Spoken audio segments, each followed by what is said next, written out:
Welcome to part 4 of our live training series here with our K24 swapped Honda Civic Si.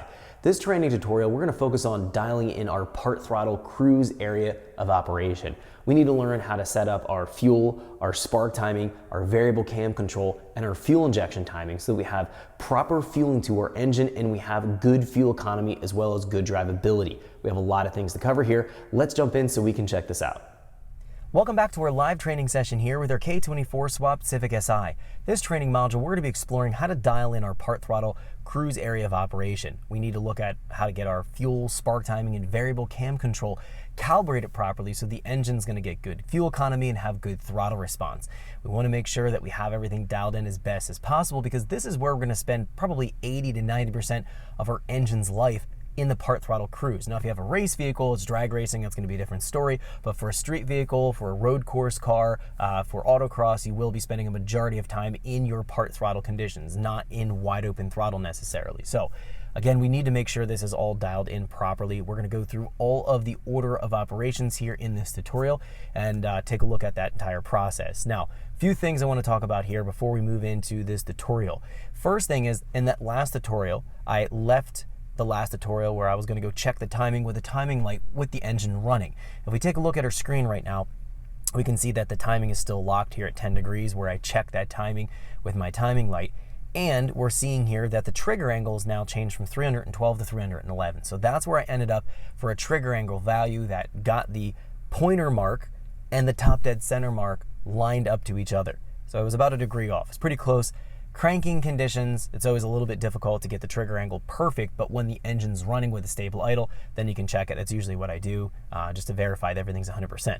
So this is good, and what we can do right now is go here to lock ignition angle and turn that off, and we have unlocked the ignition angle from 10 degrees. Now we'll go back to whatever we're commanding from our main spark timing tables. Now let's jump in here and talk about a few things in kind of the order of operation and the strategy we're going to be working with. So the first thing is going to be, what do we do to dial in our volumetric efficiency table? If we turn our attention here into our volumetric efficiency table, our fuel table here, we know that we've sorted out things within the idle area here. So we have our values between 40 to 50% volumetric efficiency. This is going to be expressing the proper amount of airflow estimation from our VE table so that the Max can calculate the proper fueling delivery to our engine. Now in part throttle conditions, essentially everything off idle. So from 1500 here to let's say 7000 RPM, this is going to be the typical area from roughly let's say 70 kPa and below where we're going to spend the majority of time during our driving. We need to make sure that these values are correct in terms of the airflow estimation, so we're giving the proper fueling delivery to our engine. We're going to be using our closed loop lambda correction as we find down here, so lambda correction A.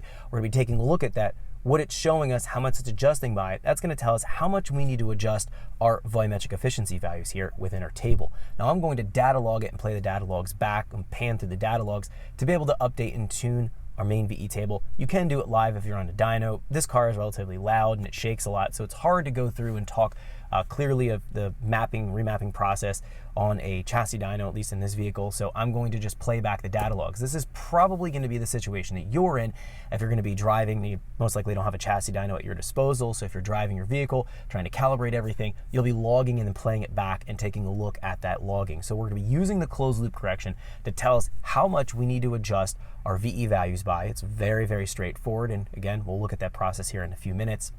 And we also have, on the flip side of this, our spark timing that we need to deal with. Now in our spark timing table, going to our ignition angle table, we've set all of our values here to roughly 20 degrees from 3000 RPM and above. This is a conservative value. We should be in part throttle conditions anywhere between 30 to 45 degrees at our lighter vacuum ranges, and then we descend or retard the timing as we're going up in load. So the timing falls or retards as we get up in higher load because we're opening our throttle plate more, we have more airflow coming into the engine, we have higher cylinder pressures, and therefore we need to control our combustion, so we roll our spark timing back and retard it more. So what we're going to find here is that we need to optimize our spark timing here, and we're going to take a look at that process towards the end of the tutorial. Now we have another thing to calibrate and to take a look at here, and that's going to be our fuel injection timing. So the spark timing is probably the last order of operation or thing that we're going to touch. We have our injection timing, or end of injection reference. Now we go up here to our fuel settings. Under our fuel general, we have set our ignition event angle. We have our angle reference before TDC and event edge is going to be end of injection. Now we've set this all to 360 degrees. What this means is that we're having the end injection point happen where the piston's at top dead center between our intake and our exhaust stroke. We'll find that that's a reasonable end of injection reference point for any piston engine.